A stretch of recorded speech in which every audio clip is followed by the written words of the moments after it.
Your Highness. What in the world are you doing up? It's almost the third bell. What business could you possibly have in your father's study at this ungodly hour? You couldn't sleep? Oh dear. That potion I gave you, is it not working? Oh, I'm terribly sorry. It's never failed me before. Perhaps you're made of stronger stuff than I am. And then again, with that brilliant mind of yours, I suppose I should have expected it would take something a little stronger. Well, not to worry. I'll take another look at the recipe. In the meantime, let's get you out of here, It can't be good for you to be surrounded by all the memories. Oh, Your Highness. Well, I suppose that's only natural. His Majesty did spend a great deal of time here. I know the two of you were very close. Yes, I know. The way he'd mutter to himself under his breath, his quills scratching endlessly, interrupted only by the occasional sigh and stretch. I often had to remind him to get some sleep too, you know.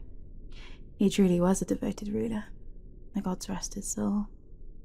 I can't even begin to imagine how I'll fill his shoes, but I assure you, I'll do my very best. Oh, aren't you sweet? That's very kind of you, Your Highness. Trust me, you'll be the first to know if there's any help, though it does take a while for messages to get across the mountains and back.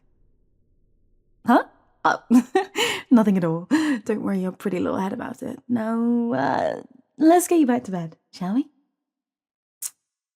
Damn. Me and my big mouth. Okay, I was going to tell you over breakfast. I had this whole grand reveal planned and everything. The servants were going to bring me the letter, resealed of course, so that it'd look like it had never been opened.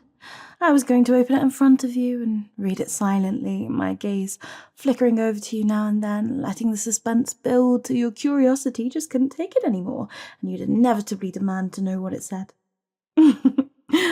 Oh well, I suppose now it'd just be cruel to make you wait until the morning. So, I have good news, Your Highness. Well, not Your Highness much longer. I suppose soon it will be Your Majesty. Yes, the Princess of Ravenswood has accepted your hand. Yes, isn't it grand? Out of all the neighbouring royals, we couldn't hope for a better match. True, it is a bit far away, but it's a vast kingdom, very wealthy too. You'll be well looked after. Oh, come now, my dear. You'll be fine. He'll adore you, I'm sure. Who wouldn't be taken by that withering glare and biting wit? I'm just teasing. We're not likely to get a better offer. You know that was your father's final wish.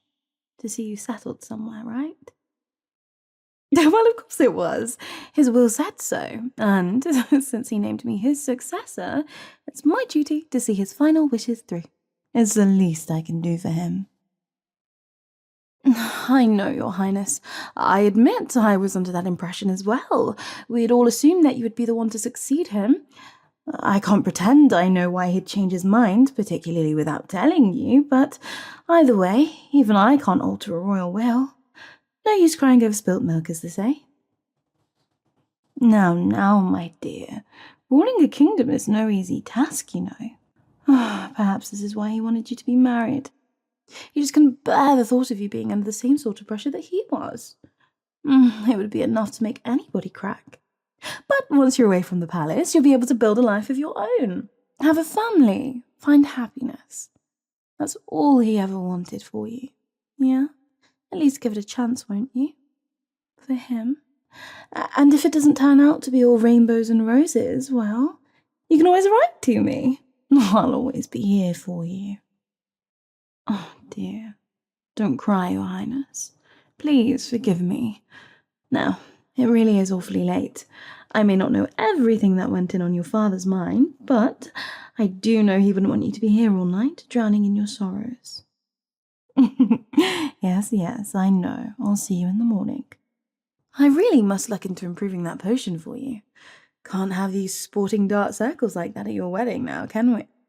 Wait. My dear?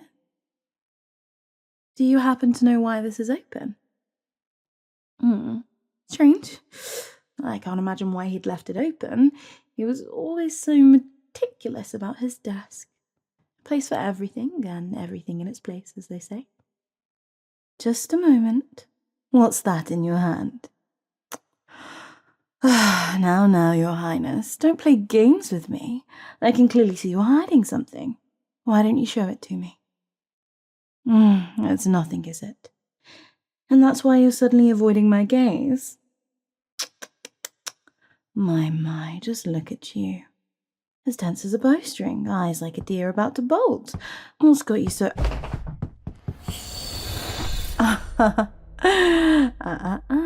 Not so fast, Your Highness. Yes, I know. Terribly rude of me to freeze you like that, but you left me no choice. Now, let's have a look, shall we? A key. No doubt the one that opens that drawer there, am I right? But why would you be snooping around in here? After all, the only things that are in here are a bunch of legal documents, letters, or perhaps the king's real will and testament. It's no use pretending, my dear. The answer is written all over your face. What exactly are you accusing me of? Why not just come out and say it? You can't really think I'd stoop so low. Fabricate your father's will in order to take the throne. How long have we known each other? I've changed, have I? Come now. Your mind is just playing tricks on you. It's just the lack of sleep. I really must take another look at that potion for you. Oh? Really? But then, if it's not a sleeping potion, what could it be? A draft of suggestibility. My. Very impressive.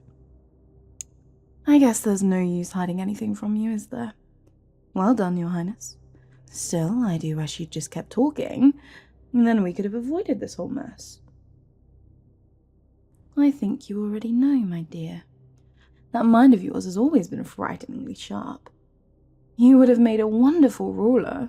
It's no wonder the king named you as his true heir. Of course he did. Not that anyone will be able to prove it now.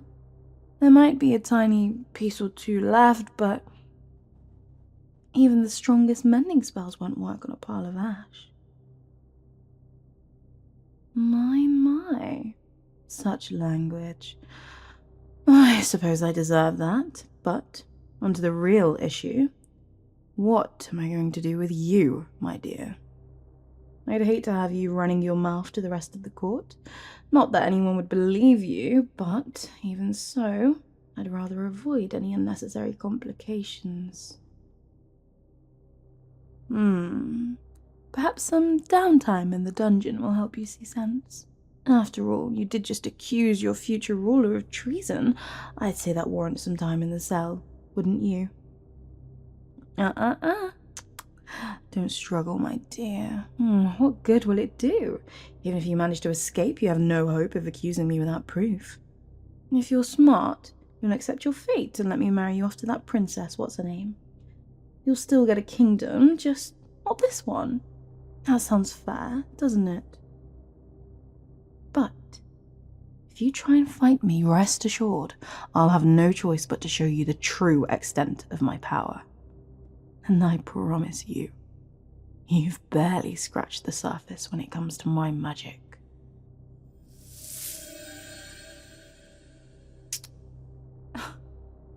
It seems you're not going to be cooperative, are you? Very well, Your Highness. Don't say I didn't warn you. Don't worry, my dear. You'll see soon enough. Careful. You may be able to move again, but I wouldn't advise you trying to run. At any moment, you'll... there we go. Trying to fight it, Why am I not surprised? Still, you won't be able to resist for long. Yes, you can feel it, can't you? Your body is growing heavy, a fog of sleep seeping in and clouding your mind. You can feel the darkness surrounding you, pulling you down. You can barely keep your eyes open. Just give in, Your Highness. Now, close your eyes and let yourself. Oh, dear me. That was quick. Perhaps I should have had you sit down first. Not to worry, my dear. I've got you.